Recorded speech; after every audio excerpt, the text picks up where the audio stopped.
নমস্কার বন্ধুরা, সকলকে স্বাগত জানাই। শীত পড়ে গেছে। শীত মানেই কিন্তু একটা পিকনিকের আমেজ। তো পিকনিকের আমেজ মানেই তো মাংস ছাড়া তো আর হচ্ছেই না। যারা মাংস প্রিয় তাদের কাছে কিন্তু পিকনিক মানেই মাংস লাগবেই। তো আজকে আমি একটা দেশি মুরগি নিয়ে এসেছি। এই দেখুন, দেশি মুরগি একটা। এই দেশি মুরগি দিয়ে আমি একটা রেসিপি তৈরি করে দেখাবো। তো ভিডিওটা আপনারা দেখতে থাকুন। এই মুরগিটাকে এবার কেটে নেব।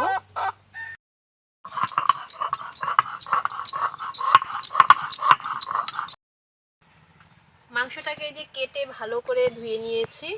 এখানে কাটার পর 600 গ্রাম মাংস হয়েছে। এবার এর মধ্যে সব কিছু দিয়ে দেব। এখানে 6টি পেঁয়াজ এমন 4 টুকরো করে কেটে নিয়েছি। পেঁয়াজ দিয়ে দিলাম।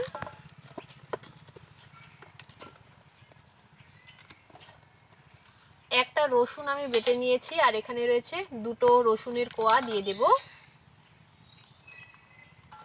দিয়ে দিচ্ছি 5টা চিড়ে নেওয়া কাঁচা লঙ্কা,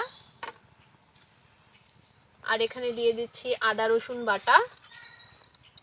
আর এখানে গুঁড়ো মশলা রয়েছে 1 চামচ পরিমাণ জিরের গুঁড়ো, 1.5 চামচ পরিমাণ হলুদ গুঁড়ো, রঙের জন্য 1 চামচ পরিমাণ কাশ্মীরি লঙ্কার গুঁড়ো, 2 চামচ পরিমাণ ধনে গুঁড়ো, আর ঝালের জন্য এমনি লঙ্কার গুঁড়ো রয়েছে 1 চামচ পরিমাণ।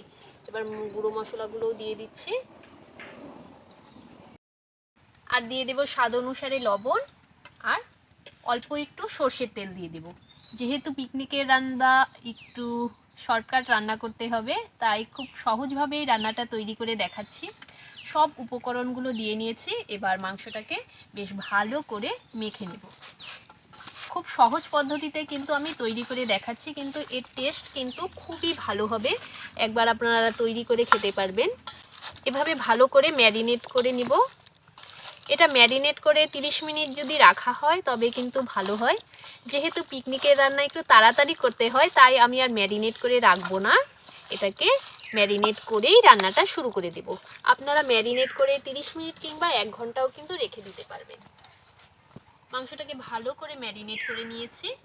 এবার রান্নাটা চাপিয়ে দেব। উনুন জ্বালিয়ে কড়াই বসিয়ে দিয়েছি। এবার কড়াইতে দিয়ে দেব তেল। বেশ কিছুটা পরিমাণে সর্ষের তেল দিয়ে দিলাম। তেলটাকে এবার গরম করে নেব। তেল গরম হয়ে গেছে। এখানে 2টো আলু আমি এমন 4 টুকরো করে কেটে নিয়েছি। এবার আলুগুলোকে ভেজে দেব। এখানে আমি 2টো আলু নিয়েছি, আপনারা কিন্তু আলুর পরিমাণটা বাড়িয়েও দিতে পারেন।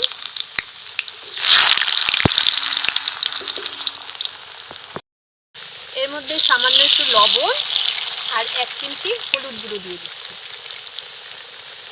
এবার আলুটাকে একটু বেশ ভালো করে ভেজে নিতে হবে। এভাবে মাংসের মধ্যে যদি আলু ভেজে ব্যবহার করা হয় তবে আলুর স্বাদটা কিন্তু আরো দ্বিগুণ হয়ে যায়। আলু ভাজা হয়ে গেছে। এবার আলুটাকে নামিয়ে রেখে দেব। সুন্দর কালার এসে গেছে আলুর মধ্যে। আলুগুলোকে নামিয়ে রেখে দিচ্ছি।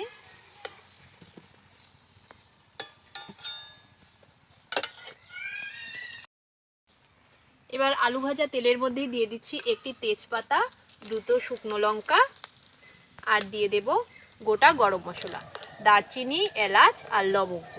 ফোড়নটাকে একটু ভেজে নেব।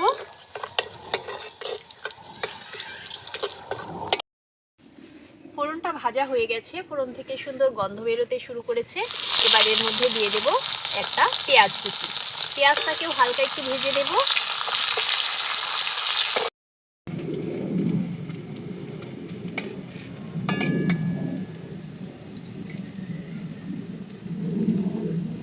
পেঁয়াজ ভাজা হয়ে গেছে। এবার মাংসগুলোকে দিয়ে দেব।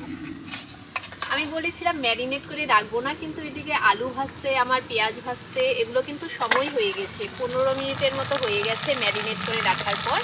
এবার মাংসগুলোকে দিয়ে দিচ্ছি।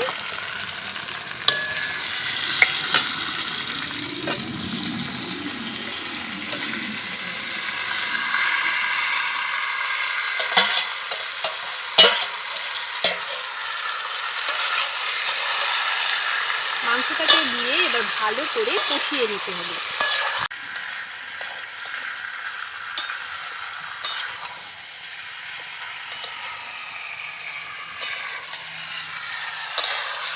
একটু ভালো করে এভাবে নেড়ে চেড়ে নিচ্ছি। পাত্রে আমি মাংসটা ম্যারিনেট করেছিলাম সেই পাত্রে সামান্য একটু জল দিয়ে মশলাটা দিয়ে দিচ্ছি, না হলে আবার মশলাটা ফেলানো যাবে, তাই সামান্য একটু জল দিয়ে দিলাম। এবার আবারও একটু নেড়ে চেড়ে এটাকে ঢাকা দিয়ে দেবে। ঢাকা দিয়ে ঢাকা খুলে মাংসটাকে এভাবে রান্না করে নিতে হবে।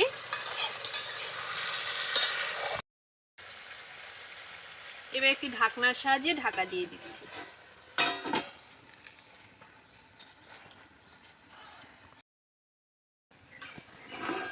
ঢাকাটাকে খুলে দিচ্ছি। এর আগেও কিন্তু আমি একবার ঢাকাটাকে খুলে দিয়েছিলাম। ঢাকা খুলে আবারও নেড়ে চেড়ে দিচ্ছি। দেখুন মাংস থেকে কতটা পরিমাণ জল বেরিয়েছে। এবার আমি ভেজে রাখা আলুগুলোকেও দিয়ে দেব।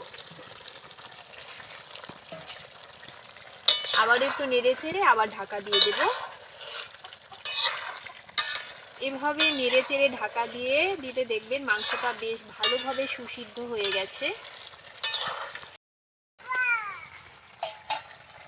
আবারও ঢাকা চাপা দিয়ে দিচ্ছি। এবার ঢাকাটাকে আবারও খুলে দেব।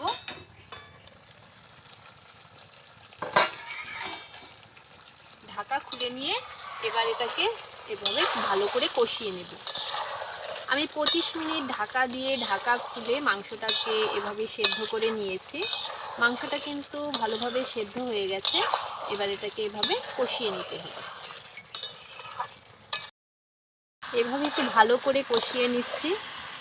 দেখুন এটা কিন্তু এখন কিন্তু রুটি দিয়ে যদি খাওয়া যায় খুবই ভালো লাগবে। মাংসটা ভালোভাবে সুসিদ্ধ হয়ে গেছে।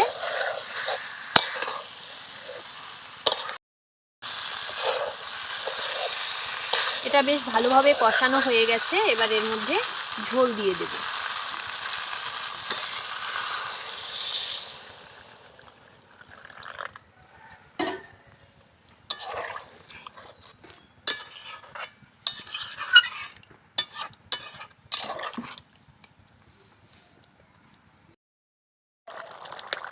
ঝোল বেশ ভালোভাবে ফুটে উঠেছে।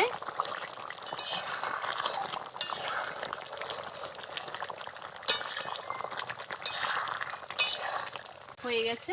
এবার গরম মশলা দিয়ে নামিয়ে নেব। গরম মশলা দিয়ে একটু মিশিয়ে দিচ্ছি।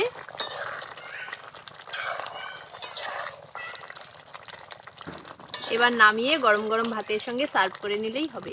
খেতে তো দুর্দান্ত হয়, একবার তৈরি করে খেয়ে দেখবেন। নামিয়ে নিচ্ছি।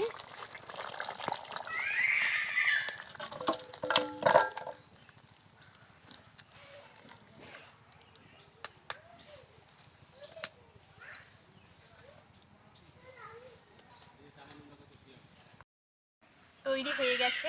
যদি রেসিপিটি ভালো লেগে থাকে তবে একটি লাইক করবেন, কমেন্ট করে জানাবেন কেমন হলো। আর এভাবে একবার অবশ্যই তৈরি করে খাবেন। পিকনিকের সিজন চলছে, অবশ্যই এটা আপনারা একবার তৈরি করে দেখুন কেমন লাগে। তবে আজকে আমি রেসিপিটিকে এখানেই শেষ করছি। ভালো থাকবেন, সুস্থ থাকবেন। ধন্যবাদ।